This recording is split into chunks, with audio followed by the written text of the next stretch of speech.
बच्चों, कैसे हैं आप सब। आशा करती हूँ आप सब अच्छे होंगे, स्वस्थ होंगे। स्वागत है आपका इस कक्षा में। आइए आज अब बढ़ते हैं हिंदी का अध्याय 7, वाद्य यंत्रों की अनोखी दुनिया। ढोल की आवाज सुनते ही पैर थिरकने लगते हैं और मन खुशी से झूम उठता है। फिल्म हो या कार्टून, उत्सव या त्योहार, देश या विदेश, संगीत अपना विशेष महत्व रखता है।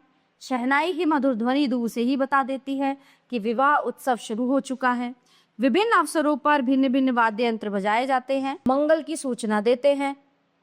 तबले की थाप, सितार की धुन और शहनाई की ध्वनि हमें खुशियों की एक अनोखी दुनिया में ले जाती है। भारत में संगीत के क्षेत्र में अनेक प्रकार के वाद्य यंत्रों का विकास हुआ है। ये वाद्य यंत्र अलग अलग तरह से बजाए जाते हैं। तबला, ढोलक जैसे वाद्य यंत्रों को थाप देकर बजाया जाता है, तो बांसुरी शहनाई को फूंक से और सितार, संतूर आदि को तारों में कंपन उत्पन्न करके बजाया जाता है। संगीत में वाद्य यंत्रों का महत्वपूर्ण स्थान रहा है। सुरों को ताल देने के लिए तरह तरह के वाद्य यंत्रों का प्रयोग किया जाता है। यहाँ हम कुछ प्रमुख वाद्य यंत्रों की जानकारी प्राप्त करते हैं। सबसे पहले बात करते हैं तबला। ताप देकर बजाए जाने वाले वाद्य यंत्रों में तबला सबसे लोकप्रिय वाद्य यंत्र है। इसका प्रयोग शास्त्रीय संगीत से लेकर पाश्चात्य संगीत तक में किया जाता है। यह उत्तर भारत में अधिक प्रचलित है। संगीत में 2 तबलों का प्रयोग किया जाता है।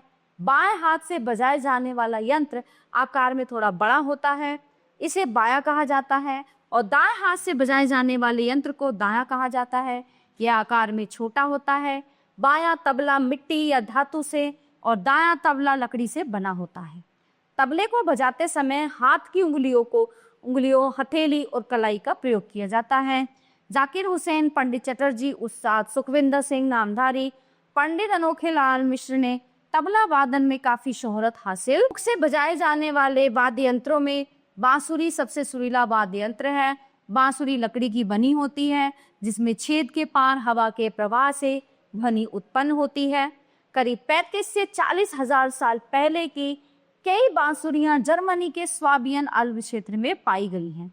इन बांसुरियों से अनुमान लगाया जा सकता है कि यूरोप में एक विकसित संगीत परंपरा आधुनिक मानव की उपस्थिति के प्रारंभिक काल में भी विद्यमान थी। वहीं भारत में भी बांसुरी पौराणिक महत्व रखती है। भारत के प्रमुख बांसुरी वादकों में हरिप्रसाद चौरसिया, पन्नालाल घोष और राकेश चौरसिया के नाम उल्लेखनीय है। शहनाई एक खोखली नली जैसी होती है, जिसका एक सिरा अधिक चौड़ा तथा दूसरा पतला होता है।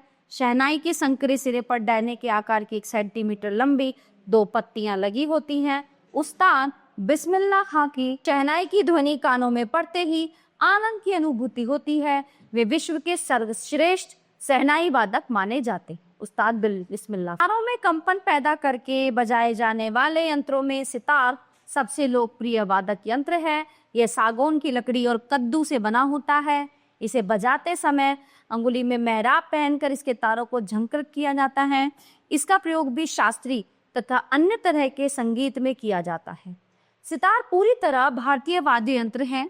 सितार पारंपरिक वाद्य यंत्र होने के साथ ही सबसे अधिक लोकप्रिय भी है। इसे भारत का राष्ट्रीय वाद्य यंत्र होने का गौरव भी प्राप्त है। पंडित रविशंकर, उस्ताद लियाकत खान, शाहिद परवेज खान और पंडित उमाशंकर मिश्रा ऐसे नाम हैं जिन्होंने सितार वादन परंपरा को लोकप्रियता की बुलंदियों तक पहुंचाया। संतूर का भारतीय नाम तंत्री वीणा यानी 100 तारों वाली वीणा था, जिसे बाद में फारसी भाषा के प्रभाव से संतूर नाम दिया गया। ये अपने आप में एक अनोखा वाद्य यंत्र है, जो कि तार का साज होने के बावजूद लकड़ी की छोटी छड़ों से बजाया जाता है। ये मूल रूप से कश्मीर का लोक वाद्य है, जिसे सूफी संगीत में इस्तेमाल किया जाता था। पहले इसका चलन केवल कश्मीर में था, लेकिन आज ये भारत के सबसे लोकप्रिय वाद्य यंत्रों में से एक है। इसका प्रयोग भी शास्त्रीय संगीत से लेकर अन्य सभी प्रकार के संगीत में किया जाता है। पंडित शिव कुमार शर्मा ने इसे लोकप्रियता के शिखर तक पहुंचाने में विशेष योगदान दिया। गायन के साथ जब वाद्य यंत्रों का साथ मिलता है तो श्रोतागण उस संगीत में डूब जाते हैं। भारतीय वाद्य यंत्रों ने अपनी अनूठी विशेषताओं के कारण देश विदेश में भी अपना विशेष स्थान बना लिया। प्यारे बच्चों, ये पाठ यहीं पे समाप्त होता है। आशा करती हूँ आपको बहुत अच्छे से समझ आया होगा। मिलते हैं अगली कक्षा में। धन्यवाद।